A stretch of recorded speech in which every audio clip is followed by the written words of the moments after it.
ফরিদপুর জেলার বোয়ালমারী উপজেলার কোনো একটি গ্রামে। ঘটনাটি শুরু হয় 1984 সালের আশেপাশের একটি সময়ে। ওই গ্রামে একটি মাদ্রাসা রয়েছে, মাদ্রাসার সংলগ্ন একটি মসজিদও রয়েছে। ওই মসজিদের একজন ইমাম ছিলেন, যিনি একই সাথে ইমাম, মাদ্রাসার মোহতামিম এবং ওই মসজিদের জুম্মার নামাজ পড়াতে মানে খতিব হিসাবে দায়িত্ব পালন করতেন।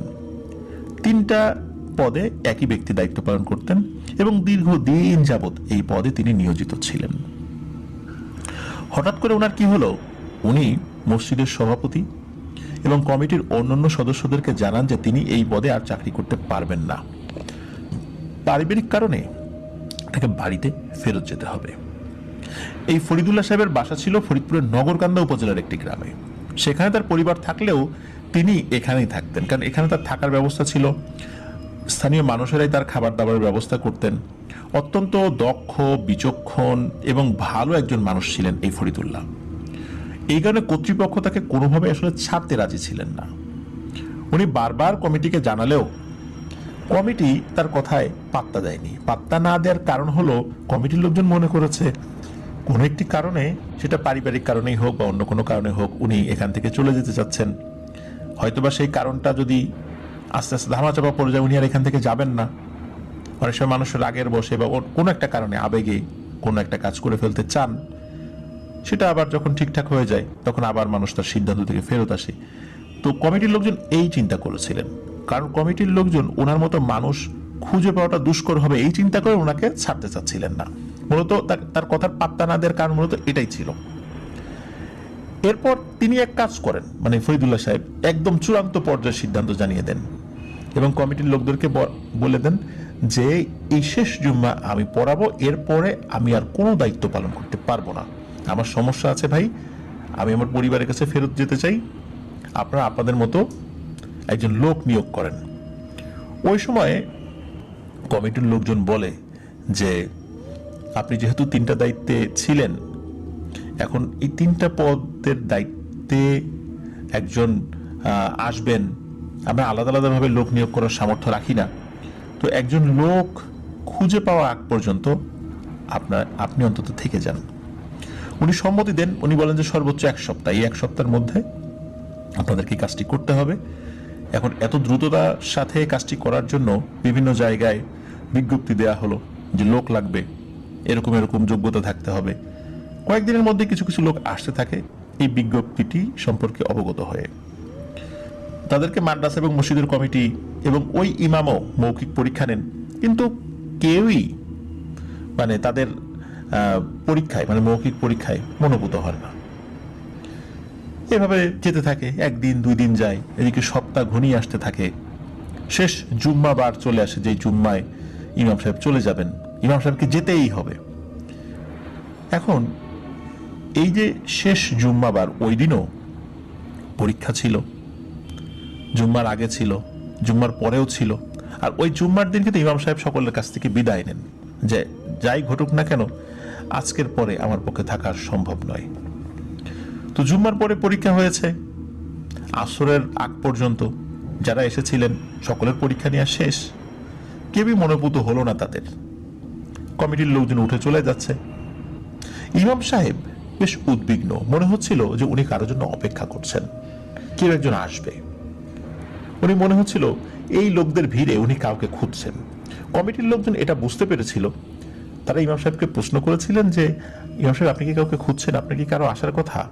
তো ইমাম সাহেব বলছেন যে না, আসলে তেমন একটা কেউ না। মানে উনি বিষয়টা একদম সরাসরি নাও করছেন না, হাও করছেন না, কিন্তু মনে হচ্ছে যে উনি মানে কৌতূহলী হয়ে কারো অপেক্ষায় প্রহর গুনছেন।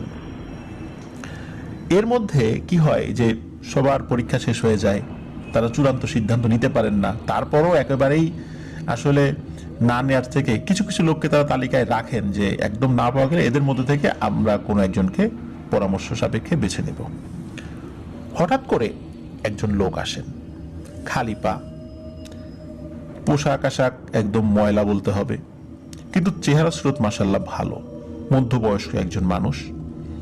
তো উনি এসে সালাম দেন। তখন কিন্তু এই কমিটির লোকজন বের হয়ে চলে যাচ্ছে। উনি এসে বলেন, আচ্ছা পরীক্ষা কি শেষ? আসলে আমি তো অনেক দূর থেকে এসেছি, অনেকটা পথ হেঁটেও আসতে হয়েছে, আমার কাছে তো আসলে টাকা পয়সা ছিল না, এই কারণে আমার দেরি হয়ে গেল। পরীক্ষা কি শেষ হয়ে গেছে? আমি তো পরীক্ষাটা দেওয়ার জন্য এসেছিলাম। তখন কমিটির লোকজন বলে, হ্যাঁ পরীক্ষা তো শেষ, আপনি এত দেরি করলেন কেন? এভাবে কথা হচ্ছে, এর মধ্যে থেকে ইমাম সাহেব এগিয়ে এসেছেন। ইমাম সাহেব এগিয়ে আসার পর তাকে দেখার সাথে সাথে ইমাম সাহেব হেসে দেন এবং তাকে দেখে খুব অবাকও হয়েছিলেন ইমাম সাহেব।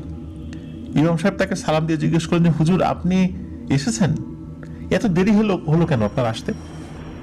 তখন ওই লোকটি সালামের উত্তর দিয়ে বলেন যে, আসলে আমার তো টাকা পয়সা নেই, অনেকটা পথ আমাকে পায়ে হেঁটে আসতে হয়েছে, এই কারণেই মূলত দেরি হয়েছে, আর কিছুটা পথ গাড়িতে এসেছি যদিও। আমার পরীক্ষাটা কি নেওয়া যাবে? তখন ইমাম সাহেব কমিটির লোকদেরকে অনুরোধ করেন যে ওনার পরীক্ষাটা নেন। কমিটির লোকজন বলেন কি, ইনি কি আপনার পরিচিত? তখন ইমাম সাহেব বলেন যে, জি উনি আমার পরিচিত, ওনাকে আমি দেখেছি আগে, আর ওনাকে আসার জন্য আমি খবরও পাঠিয়েছিলাম, কিন্তু উনি আসবেন কি আসবেন না এই বিষয়ে আমি নিশ্চিত ছিলাম না, যার কারণে আমি আপনাদেরকে একদম ক্লিয়ারলি বলতে পারিনি কিছু। যাই হোক, কমিটির লোকজন আবার বসেন, ওনার পরীক্ষা নিয়ে শুরু করেন। ওনার সুরেলা কণ্ঠের তেলাওয়াত শুনে সকলে মুগ্ধ হয়ে যান। এরপর ইসলামের বিভিন্ন মৌলিক বিষয়ে ওনাকে যখন জিজ্ঞেস করা হয়, উনি সেই বিষয়গুলোর উপর এত সুন্দরভাবে বক্তৃতা শুরু করেন, সকলেই অবাক হয়ে যান যে এমন একজন ব্যক্তি এতদিন কোথায় ছিল। এবং ফরিদুল্লাহ সাহেব সকলকে আশ্বস্ত করেন যে আমি চলে যাওয়ার পরও আশা করছি আপনারা আমার থেকে অনেক অনেক গুণ ভালো একজন ব্যক্তি পেয়েছেন। সকলে খুশি হন। ফরিদুল্লাহ সাহেবকে সকলে অন্তর থেকে দোয়া করেন এবং তাকে বিদায় দেন। এবং নতুন যিনি ইমাম সাহেব, তাকে এই মাদ্রাসার মুহতামিম মানে প্রধান শিক্ষক, মসজিদের ইমাম প্লাস মসজিদের খতিব যিনি জুম্মার নামাজ পড়ান আর কি, এই তিনটা দায়িত্বে তাকে নিয়োজিত করেন। তিনি তার দায়িত্ব পালন শুরু করেন। এভাবে উনি দায়িত্ব পালন করছেন। তার আচার আচরণ, কথাবার্তা, চালচলন, এভরিথিং সবকিছু ছিল আসলে অমায়িক। সকলেই তার প্রশংসা করতেন, ভালোবাসতেন, শ্রদ্ধা করতেন। উনি যখন দায়িত্ব পালন শুরু করেন, কয়েক মাস হয়ে যায়, উনি বাড়িতে ফেরত যান না। তখন লোকজন জিজ্ঞেস করে, আচ্ছা আপনার কি পরিবার পরিজন নেই? তখন ইমাম সাহেব বলেন যে না, আমার কোনো পরিবার পরিজন নেই, আমার স্ত্রী সন্তান তারা মারা গিয়েছেন, আমি একাকিত্ব জীবনযাপন করছিলাম, খুবই দুর্বিষহ এক জীবনযাপন আমি করছিলাম, আর আমার কাছে টাকা পয়সাও ছিল না, আমি অত্যন্ত দরিদ্র, যার কারণে আমার একটা চাকরি খুব প্রয়োজন ছিল। আর এই কথা শোনার পর স্থানীয় লোকজন তো ওনার প্রতি এমনিতেই তো ভালোবাসা ছিল, তার প্রতি সহানুভূতি আরো বেড়ে যায়। ইমাম সাহেব বলেন যে আমার তো পরিবার পরিজন নেই, খাওয়া দাওয়ার ব্যবস্থা তো আপনারাই করেন, আমার যে বেতনের টাকা এটা তো রয়ে যায়, আমি এখানে ছোট্ট একটা জমি কিনতে চাই, নিজের মতো করে একটা বাড়ি করে থাকতে চাই। সকলে খুব খুশি হন যে ওনার মতো একজন মানুষ এই গ্রামে স্থায়ীভাবে থাকবেন, এটা তো আমাদের জন্য সৌভাগ্যের ব্যাপার। তখন সকলে সানন্দে রাজি হন। একজন মোটামুটি অল্প টাকায় খুব ভালো একটা জমি ইমাম সাহেবের কাছে বিক্রি করে দেন। ইমাম সাহেব ওই জমিটি কিনে, ওনার কাছে কিছু অতিরিক্ত টাকা ছিল যেটা দিয়ে উনি টিনের একটি ছোট ঘর তৈরি করেছিলেন। এটি মাদ্রাসার দক্ষিণ সাইডে ছিল, দক্ষিণ সাইডে উনি বাড়ি করার জন্য জমি কিনেছিলেন, আর থাকছেন সেখানে খুব ভালোভাবেই। উনি কি করেন, বর্গা চাষ শুরু করেন জমি। উনি কিন্তু কৃষিকাজও ভালো জানতেন, আল্লাহ ওনার হাতে বরকত ঢেলে দিয়েছিলেন। উনি যেই জমি চাষ করতেন সেই জমিতে মাশাআল্লাহ অনেক ফসল হতো। উনি যার কাছে জমি বর্গা চাইতেন সেই জমি দিত, কারণ ওই জমিতে স্বাভাবিকভাবে যে ফসল ফলতো তার থেকে আরো বেশি ফসল ফলতো। এই কারণে সকলে ওনার কাছে জমি বর্গা দেওয়ার জন্য মানে উদ্গ্রীব হয়ে থাকতো। তো বর্গার একটা অংশ তো উনি নিজে পেতেন, আর একটা অংশ মালিক পেতেন। তো এভাবে চলছিল। উনি অল্প সময়ের মধ্যেই আল্লাহর অশেষ রহমতে বেশ টাকা পয়সা গুছিয়ে ফেলেন। উনি নিজেও বেশ জমি জমা করেছিলেন এবং উনি একটা পাকা বাড়িও তৈরি করেছিলেন। বাড়ির চারদিকে দেয়াল ছিল, একটা শক্ত গেট তৈরি করা ছিল, গেটের উপরে চোখা চোখা অংশ ছিল যাতে করে ওই যে বাহির থেকে টপকিয়ে কেউ ভেতরে ঢুকতে না পারে। এমন করে উনি বাড়িটা তৈরি করেছিলেন। সামনের দিকে কিছু কিছু চোখা চোখা অংশ এমনভাবে ডিজাইন করা হয়েছিল অনেকটা ত্রিশূলের মতো দেখায় আর কি। আমরা অনেক বাড়ির সামনে এরকম দেখতে পাই আর কি, এটা অনেকে করেন। তো চলছিল ভালোই। এভাবে 4-5 বছর চলে যায়। এই অল্প সময়ের মধ্যে আল্লাহর রহমতে উনি বেশ ভালো সুনাম, সুখ্যাতি, অর্থ সবকিছুই উপার্জন করেছেন আল্লাহর অশেষ রহমতে। একবার কি হয়, এক ফজরের নামাজে উনি আসেননি, অথচ এই গত কিছু বছরে এক ওয়াক্ত নামাজের ইমামতি উনি ছাড়েন নাই। উনি কখনো ছাত্রদেরকে দিয়েও নামাজ পড়ান নাই, এবং এই সময়ের মধ্যে উনি একদিন ছুটিও নেন নাই। আল্লাহর রহমতে উনি অসুস্থও হন নাই। হঠাৎ করে ফজরের নামাজে ওনার অনুপস্থিত থাকা দেখে ওনার ছাত্র, অন্যান্য যারা ছিলেন, মুসল্লিরা যারা ছিলেন, সকলের মধ্যে একটা উদ্বিগ্ন ভাব লক্ষ্য করা যায়। কি ব্যাপার, কি হলো, হুজুর আসলো না যে? সবাই চিন্তা করেন যে আচ্ছা ঠিক আছে, নামাজটা আমরা পড়াই, তারপরে যাই হুজুরের বাসায়, যে হুজুরের কি হলো, আসলেন না কেন? হুজুর তো এরকমটা কখনো করেন নাই। তারা নামাজ শেষ করে হুজুরের বাড়িতে যান। তো হুজুরের বাড়ি যে গেট, ওইটা ভেতর থেকে লক করা ছিল। তখন একজন ব্যক্তি ওই গেট টপকে ভিতরে গিয়ে ওই লকটা খুলে দেন। তখন সকলে গেট দিয়ে ঢোকে। ঢোকার পর তারা দেখে হুজুরের ঘরের যে মেইন দরজা, সেই দরজাটা ভাঙা। তারা দরজা দিয়ে ভেতরে ঢুকে দেখেন সবকিছু ছড়ানো ছিটানো, আর ইমাম সাহেবের লাশ মেঝেতে পড়ে আছে ক্ষত বিক্ষত অবস্থায়। পুরো বাড়ি তছনছ করা, আলমিরা ভাঙা, লুটপাট করেছে টাকা পয়সা। এটা যে কোনো মানুষের কাজ তা স্পষ্টই বোঝা যাচ্ছে, কোনো জিনভূত যে করে নাই সেটা নিশ্চিত। কারণ দরজা বাইরে থেকে ভাঙা, জিনভূত নিশ্চয়ই দরজা ভেঙে বাড়িতে প্রবেশ করবে না, এটা মানুষেরই কাজ, চোর ডাকাত এই কাজ করেছে। সকলে শোকে কাতর হয়ে পড়েন। এমন একজন মানুষকে তারা হারালেন যিনি এই গ্রামের একজন অভিভাবকের মতোও ছিলেন। টুকটাক ঝাড়ফুঁকো করতেন বিভিন্ন মানুষের, এমনকি ওই গ্রামে যারা খারাপ প্রকৃতির মানুষ ছিল, মানুষের ক্ষতি করত, এনাদের টুকটাক সমস্যার সমাধানও কিন্তু আল্লাহর অশেষ রহমতে এই হুজুরের হাত দিয়ে হয়েছে। সুতরাং ওই খারাপ মানুষগুলো যে ওনার ক্ষতি করবে, এই কথা তারা কল্পনাও করতে পারত না। ওনার এই ধরনের একটা ঘটনার কারণে সকলের মন খারাপ। পুলিশে খবর দেওয়া হয়, পুলিশ আসে। পুলিশ কোনো সুরাহা করতে পারে না, যে ওনার তো কোনো শত্রু নেই। যেহেতু ওনার টাকা পয়সা ছিল, হয়েছে, উনি ব্যাংকে টাকা রাখতেন না, বাড়িতে টাকা রাখতেন। কিছু কিছু মানুষ হয়তো বা জানতো, এই কারণে এখানে চোর ডাকাতি করছে। কিন্তু এটা যে এই গ্রামের লোকের কাজ নয়, এটা গ্রামের লোকজনও যেমন বুঝতে পেরেছিলেন, পুলিশও বুঝতে পেরেছিলেন। কিন্তু কে এই কাজ ঘটালো? পুলিশ তাদের মতো করে তদন্ত করলেও সেভাবে আসলে এই বিষয়টি সুরাহা হয়নি। এভাবে চলছিল। ইমাম সাহেব মারা যাওয়ার 1 থেকে 1.5 মাস পরে বেশ কিছু অদ্ভুত ঘটনা ঘটতে শুরু করে। হঠাৎ এক রাত্রে কোনো একজন মানুষের মৃতদেহ ইমাম সাহেবের বাড়ির গেটের সামনে পড়ে থাকে, যেটা ভোরের আলো ফোটার আগেই মানুষ দেখতে পেয়েছিল যারা ফজরের নামাজ পড়তে আসছিলেন। তার মানে এটা গভীর রাত্রেই করা হয়েছে। কিন্তু সবাই অবাক হয়ে যায়, এই ব্যক্তির লাশ এখানে কিভাবে এলো? চারদিকে ভিড় হয়ে যায়। ওই লোকটিকে কেউ চিনতে পারছে না। এই ব্যক্তি যে এই গ্রামের না, এটা নিশ্চিত। তো যারা এসেছিলেন ওই লাশটাকে দেখতে, এর মধ্যে থেকে একজন লোক বলে ওঠে, আরে এই লোকটাকে তো আমি দেখেছি। আমি যখন গতকাল ভ্যানে করে বাসায় ফিরছিলাম, এই ব্যক্তিটি ওই ভ্যানে ছিল।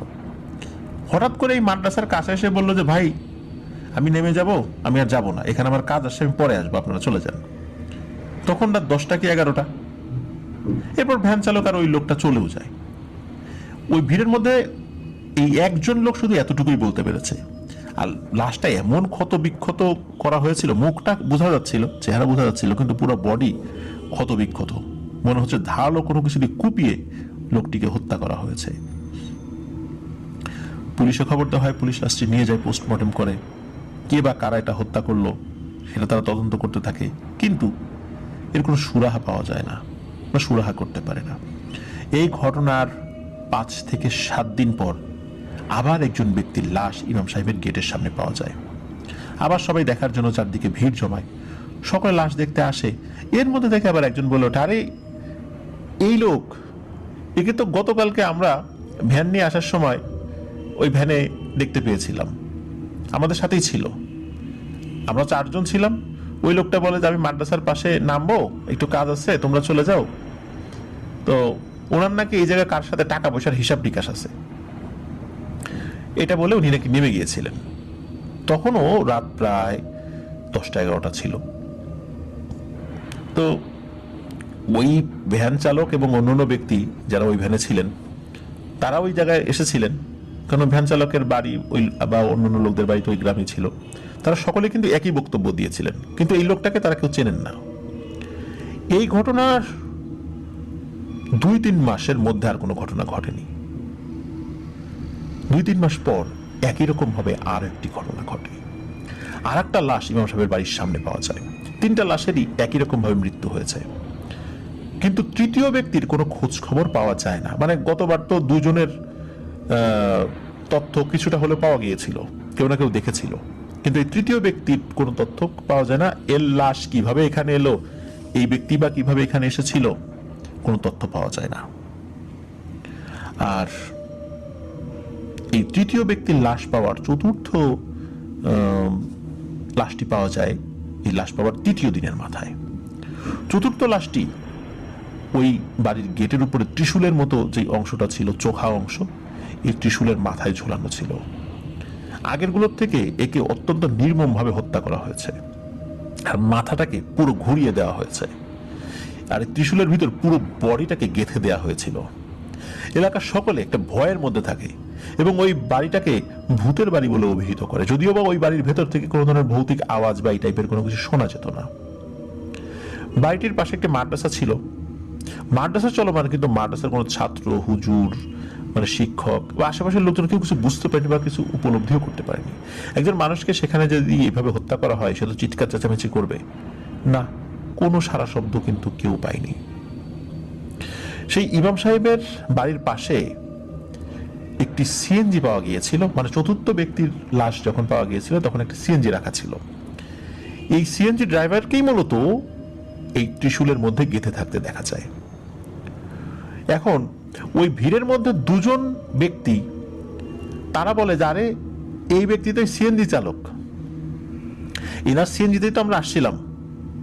আসলে ওই সময় সিএনজিতে না, ওই সময় বেবি ট্যাক্সি আর কি, ওই সময় তো সিএনজি ভাবে চালু হয়নি ওই এলাকায়। তো ওই ব্যক্তি নাকি এই এলাকায় আসছিলেন, এই এলাকায় আসছিলেন বলতে ওই যে দুজন লোক ওই এলাকার ছিলেন আর কি, তারা বলেন যে আমরা তো আমাদের এলাকায় আসবো, তখন এই টেম্পোওয়ালাকে বললাম যে আপনি কি যাবেন, তখন বলে হ্যাঁ আমি তো ওইদিকে যাবো বলে মনস্থির করেছি, আপনারা যেহেতু আসছেন ভালো হলো, কিন্তু আমার তো তেমন কোনো কাজ নেই ওইদিকে, আপনারা গেলে ভাড়াটা একটু বাড়িয়ে দিতে হবে। তখন ওরা বলে আচ্ছা ঠিক আছে যান, ভাড়া আমরা বেশি দেব। যখনই নাকি ওই মাদ্রাসার কাছে এসেছে বা মাদ্রাসার সংলগ্ন বাড়ির কাছে এসেছে, হঠাৎ করে সিএনজি বন্ধ হয়ে যায়, কোনোভাবেই সিএনজি কে চালু করতে পারে না।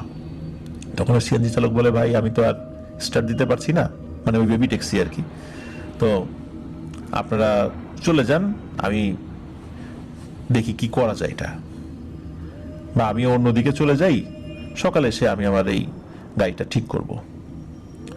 তো কথাবার্তা বলার মাঝেই নাকি কোথা থেকে একটা ভ্যান চলে আসে, সকলে সেই ভ্যানওয়ালাকে দাঁড় করায় এবং ওই গাড়ির যিনি ড্রাইভার তিনি ওই ভ্যানে অন্য যাত্রীদেরকে তুলে দেন। এই ঘটনা এই পর্যন্তই। এরপরে মূলত ওই টেম্পো চালকের লাশ ওখানে পাওয়া যায়। ওদিকে পূর্বের যিনি ইমাম সাহেব অর্থাৎ ফরিদ সাহেব, উনি ওই চতুর্থ লাশ পাওয়ার পর উনি এসেছিলেন। সকলের প্রশ্ন, আচ্ছা আপনি কিভাবে জানলেন যে এখানে লাশ পাওয়া গেছে, আপনি এই লাশের জানাজা করার জন্য আসছেন? অদ্ভুত ব্যাপার তো। তখন এই ফরিদ সাহেব বলেন, আমি জানতে পেরেছি এই মাদ্রাসায় কেউ একজন মারা গেছে এবং আমাকে বলা হয়েছে যে আমি যেন তার জানাজায় শরীক হই। 4টা খুন কিভাবে হলো, কেন হলো, মানুষ কিন্তু তখনও কিছু জানে না। অনেকভাবে জানার চেষ্টা করা হয়েছিল, কেউ কিন্তু কোনো তথ্য পায়নি। তখন পূর্বের সেই ইমাম সাহেব মানে ফরিদ সাহেব কিছু ঘটনা বলেন, সকলকে অবাক করে দিয়ে তিনি বলেন যে আসলে এই ব্যক্তিরা তারা তাদের কৃতকর্মের সাজা পেয়েছে, এটাই হওয়া উচিত ছিল তাদের সাথে, কারণ এমন কোনো প্রমাণ ছিল না যে প্রমাণ দিয়ে এই ব্যক্তিদেরকে শাস্তির আওতায় আনা যেত। তখন সকলে বলল আপনি এটা কিভাবে জানলেন বা কেনই বা তাদের সাথে এটা হবে? তখন ইমাম সাহেব বেশ কিছু বছর আগের ঘটনার কথা তিনি বলেন। তারা বলেন যে আপনাদের কি মনে আছে যে আমি একজন ব্যক্তিকে, মানে এখানকার যিনি ইমাম সাহেব ছিলেন, তিনি মারা গেছেন, তাকে হত্যা করা হয়েছে, তাকে দেখে আমি বলেছিলাম যে আপনি এসেছেন, আসতে তো দেরি হলো কেন? আসলে এই লোকটি আমার পরিচিত ছিল না। আমাকে এই ব্যক্তিটির স্বপ্নে দেখা দিত এবং বলতো যে আমি খুবই দরিদ্র, আমাকে একটা কাজের ব্যবস্থা করে দেন, আপনার তো পরিবার পরিজন আছে, আপনি অন্য কিছু করতে পারবেন, আমার করার কিছুই নেই, আমাকে একটা কাজের ব্যবস্থা করে দেন। এরপর থেকে উনি রেগুলার এই স্বপ্নটা দেখতেন এবং স্বপ্ন দেখার এক পর্যায়ে উনি সিদ্ধান্ত নেন যে চাকরিটা ছেড়ে দিবেন। এরপরেই মূলত এই ফরিদ সাহেব কমিটিকে জানিয়েছিলেন। তো কমিটির লোকজন রাজি হয় না, এর ভিতরে ওই স্বপ্নটা উনি ক্রমাগত দেখেই যাচ্ছিলেন। একটা পর্যায়ে উনি সাফ সাফ জানিয়ে দেন যে এই জুম্মার পর আমি থাকতে পারবো না। এদিকে স্বপ্নের মধ্যে নাকি কেউ তাকে বলেছিল যে মৌখিক পরীক্ষা দিতে একজন ব্যক্তি আসবেন। ওই কারণে উনি আসলে অপেক্ষা করছেন যে দিন যায়, সময় চলে যাচ্ছে, কোনো ব্যক্তিতেও আসে না। আর স্বপ্নের মধ্যে নাকি যে ব্যক্তিটি আসবে তার চেহারাও দেখানো হয়েছিল। সেই চেহারাটা ছিল এই যে যিনি নিহত হয়েছেন সেই ইমাম সাহেবের চেহারা। মূলত তাকে দেখার সাথে সাথে উনি অবাক হয়েছিলেন এবং বলেছিলেন যে আপনি এসেছেন, এত দেরি হলো কেন? আসলে এই ব্যক্তির সাথে ওনার পূর্বে কোনো পরিচয় ছিল না। এই ব্যক্তি কে, তার পরিচয় কি, এইগুলো সম্পর্কে আসলে ওই ইমাম সাহেবও জানতেন না এবং কেউই আসলেই তার পরিচয় জানতেন না। তবে উনি যে একজন মানুষ ছিলেন এটা নিশ্চিত। স্বপ্নের মধ্যে নাকি একজন আগন্তুক তাকে বলেও দিয়েছিলেন যে অমুক দিন অমুক সময় তিনি উপস্থিত হবেন, কিন্তু সময় চলে যাচ্ছিল, উনি উপস্থিত হচ্ছিলেন না। এই জন্য ওই ফরিদুল্লাহ সাহেবের মধ্যে একটা উদ্বিগ্ন ভাব দেখা যাচ্ছিল। হতে পারে ওই লোকটি আল্লাহর কোনো খাস বান্দা, জিন বা অন্য কেউ। তবে ইনি যে মানুষ ছিলেন, তার আচার আচরণে আশেপাশের যারা ছিলেন তারা সকলেই বুঝতে পেরেছিলেন যে জিনদের আচরণে কিছু পার্থক্য থাকে, যে তারা যদি মানুষের সুরত ধরে থাকেও। ওই লোকটি, মানে ইমাম সাহেব যেদিন মারা যান সেদিন নাকি ফরিদ সাহেবকে স্বপ্নের মধ্যে দেখানো হয়েছিল যে কেউ ওই লোকটিকে খুন করেছে। এবং এই ফরিদ সাহেব কিন্তু এই ঘটনার সত্যতা যাচাই করার জন্য কিন্তু এই যে ইমাম সাহেব যখন মারা যান চলে এসেছিলেন, তার জানাজায় শরীক হয়েছেন, কিন্তু কোনো কথা উনি বলেননি। ওই সময় হঠাৎ করে ইমাম সাহেবকে দেখে, মানে পূর্বের ইমাম সাহেবকে দেখে এলাকাবাসী অবাক হয়েছিলেন, চিন্তা করেছেন যে উনি কিভাবে জানলেন, কিন্তু ইমাম সাহেব কোনো তথ্য দেননি। জানাজার জন্য প্রস্তুতি নেওয়া হচ্ছিল, উনি জানাজার নামাজ পড়েন এবং সেখান থেকে পড়ে চলে যান। ঘটনার 1.5 মাস পর যখন প্রথম একটি লাশ পাওয়া যায়, ওই রাত্রেই নাকি এই ফরিদুল্লাহ সাহেব স্বপ্নে দেখেছিলেন এক আগন্তুক বলছে যে আমি আমার প্রথম শত্রুকে হত্যা করে ফেলেছি। যারা নির্মমভাবে ইমাম সাহেবকে হত্যা করেছিল, টাকা পয়সা লুট করে নিয়ে গিয়েছিল, তাদের মধ্যে প্রথম জনকে হত্যা করলাম। এরপরে যেদিন দ্বিতীয় ব্যক্তিকে হত্যা করা হয় সেদিনও নাকি ওই আগন্তুক ব্যক্তি এই ফরিদুল্লাহ সাহেবের স্বপ্নে আসেন এবং তাকে জানান। তৃতীয় ব্যক্তিকে হত্যা করার পরও একই রকম অবস্থা। চতুর্থ ব্যক্তি যেদিন খুন হবে, এই খুনের ঘটনাটাও নাকি ওই আগন্তুক ব্যক্তি ইমাম সাহেবকে স্বপ্নে বলে দিয়েছিল যে এই চতুর্থ ব্যক্তি যে খুন হবে তাকে অনেক নির্মমভাবে হত্যা করা হবে এবং এই ব্যক্তিটি নাকি খুব বেশি কষ্ট দিয়েছিল ওই ইমাম সাহেবকে। ওই ব্যক্তিটি ইমাম সাহেবের পেটে ছুরি চালিয়েছিল। আর ওই ব্যক্তির লাশ যে ওই ত্রিশূলের মাথায় ঝোলানো অবস্থায় পাওয়া যাবে, এটিও নাকি ফরিদুল্লাহ সাহেবকে স্বপ্নের মাধ্যমে বলা হয়েছিল। প্রিয় লিসেনার্স, খুবই রহস্যময় একটি ব্যাপার। আমরা এই ব্যক্তিটা কে ছিল এটা সম্পর্কে জানতে পারিনি, যে এই যে ইমাম সাহেব যিনি মারা গেলেন, এটা কোনোভাবেই জানা সম্ভব হয়নি। ওনার কোনো আত্মীয় স্বজন ছিল না, কেউ ওনার লাশ ক্লেম করতেও আসেনি। আসলেই উনি একজন আল্লাহর ওলি ছিলেন, খাস বান্দা ছিলেন, নিঃসন্দেহে বলা যায়। এখানে একটা প্রশ্ন হতে পারে যে ওনার হত্যাকাণ্ডের প্রতিশোধ যদি কোনো জিন নিয়ে থাকে, তাহলে কেন ওনার হত্যাকাণ্ডের সময় সেই জিনগুলো তাকে রক্ষা করতে পারলো না? এটাও তো একটা প্রশ্ন। প্রিয় লিসেনার্স, আল্লাহ যার মৃত্যু যেভাবে লিখে রেখেছেন সেভাবে মৃত্যু হবে। অনেক সময় এমন হয় যে কিছু তুচ্ছ ঘটনার কারণে মানুষের মৃত্যু চলে আসে, তুচ্ছ ভুলের কারণে, অথচ সেই ভুলগুলো উনি কখনো করতেন না। তেমন হতে পারে সবসময় ওনার কাছে জিন থাকতো, কিন্তু ওই রাত্রে কোনো কারণে জিনগুলো উপস্থিত ছিল না। এটা আল্লাহ লিখে রেখেছিলেন, যার কারণে হয়েছে। মানুষের ভাগ্য তো কেউ খণ্ডাতে পারে না। ওই ব্যক্তি আল্লাহর ডাকে সাড়া দিয়ে চলে গিয়েছেন। তাকে যারা হত্যা করা হয়েছিল তাদেরকেও হত্যা করা হয়েছে। আর এই 4 ব্যক্তি এমনভাবে এই পরিকল্পনাটা সাজিয়েছিলেন, কোনোভাবে তাদেরকে দোষী প্রমাণ করা যেত না, কারণ তারা ওই এলাকার লোক ছিলেন না।